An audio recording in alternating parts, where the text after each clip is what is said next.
He said I was speeding. 5 city blocks later, he said you were speeding.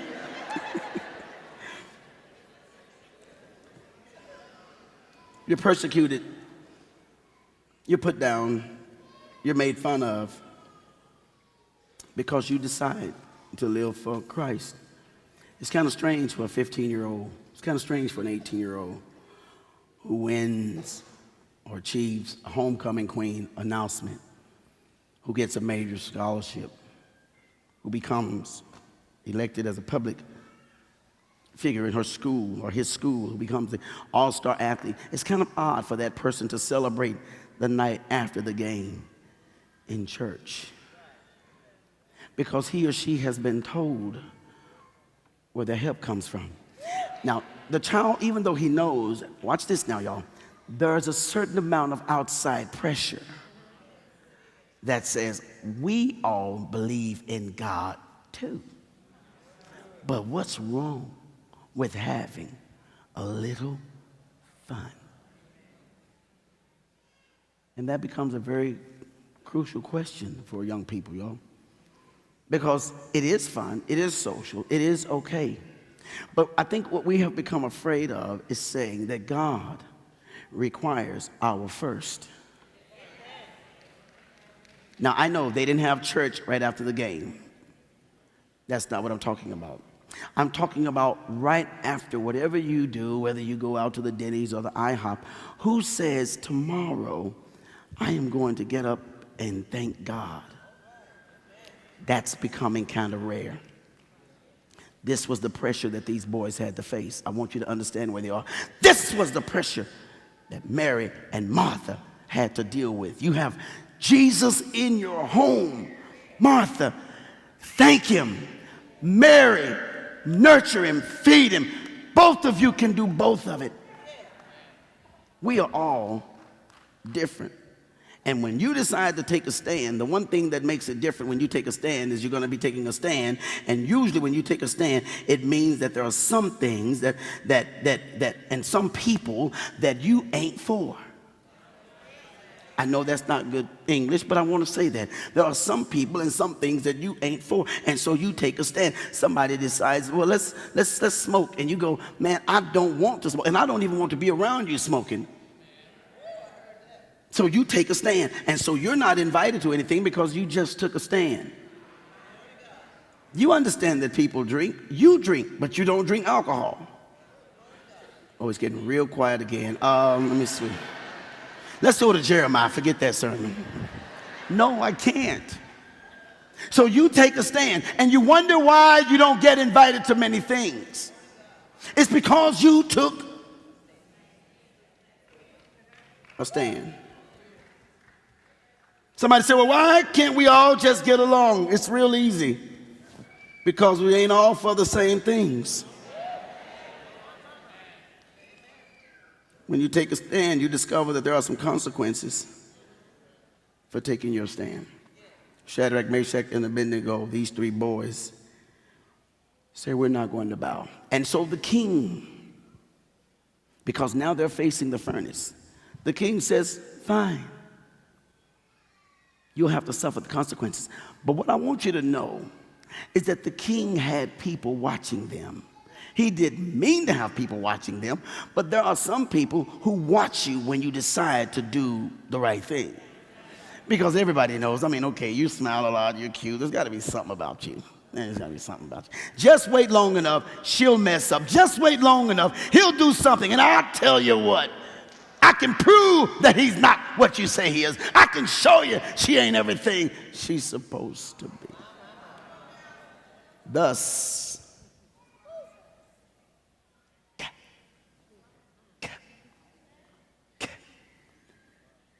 they emailed the king.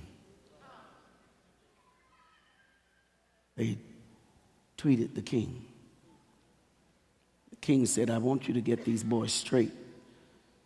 And if they do it again, bring them to me. And those boys came back to Monday school. And those boys came back to church at 7 o'clock. And those boys gave an offering the next Sunday. And those boys told their friends, man, we don't play in church. We're going to go in here and pray. And those boys came down to the altar and they worshiped. And those boys put their hands up and they prayed.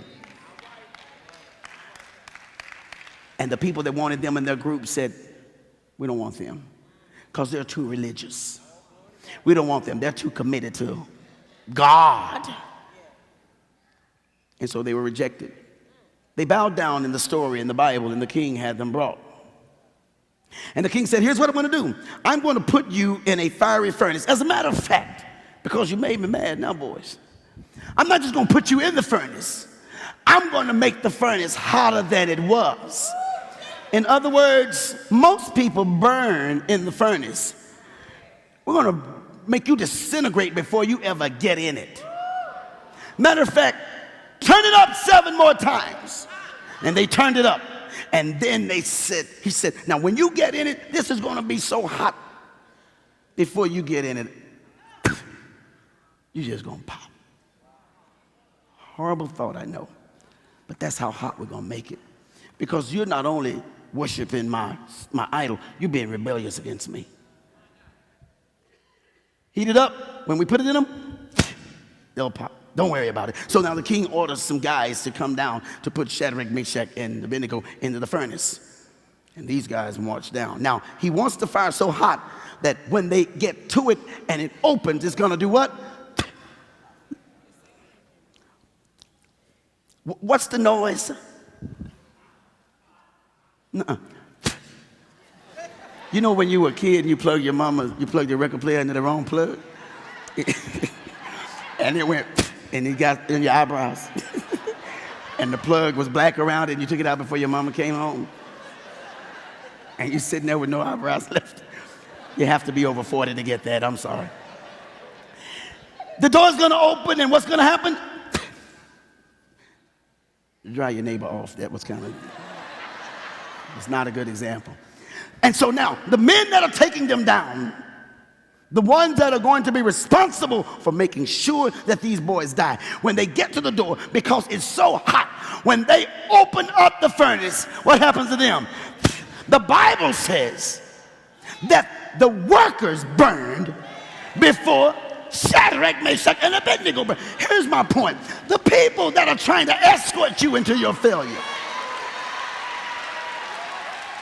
the stuff that they're about to bring you into is so hot, watch them. They'll fall apart first. God says, I love you so much, I'll prepare a table for you in the presence of your enemies. I'm not going to even remove your enemies. I want your enemy to watch you.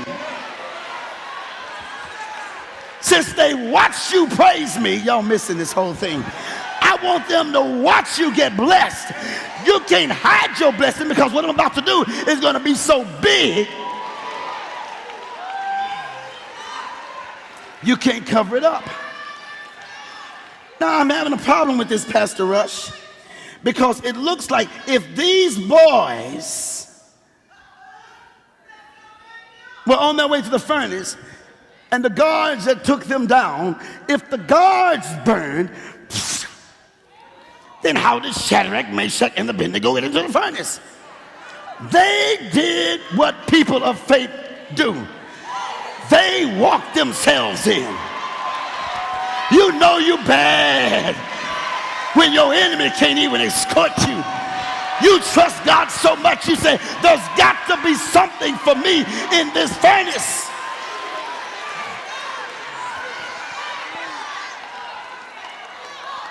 So Shadrach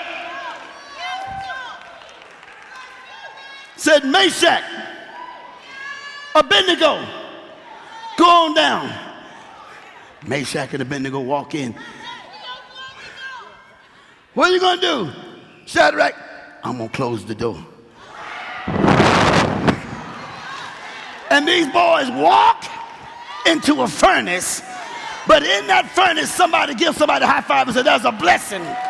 When God escorts you into your furnace, I want you to know that it gets dark, it gets bad, it gets lonely, But notice what you're doing in your furnace. You're not crying. You're not suffering. You're not in despair. You are praising God in the middle of your furnace. Somebody in here this morning is in a furnace right now. Somebody in here right now is going through something that nobody else could stand. People are surprised you're at church. They're surprised you're still surviving. They're surprised that you're making it. But as you go through your furnace, you're getting blessings every day. You're sitting by somebody right now. They may not be praising, but you got to praise for them. Maybe God sent you into the furnace on their behalf. They're not going to get better if somebody doesn't praise in this furnace. While you're in the furnace, you notice it's not hot. Your hands are up. You're looking around. You're supposed to be dead. But you're looking around because you still have power. You're looking around because you're still getting paid. You're looking around because you still have insurance. You're looking around because now you can afford that surgery. You're looking around because now you're not alone. You're looking around. Your child is in school. You're looking around because everything around you is burning.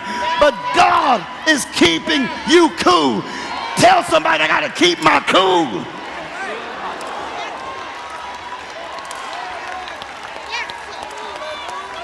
Glory!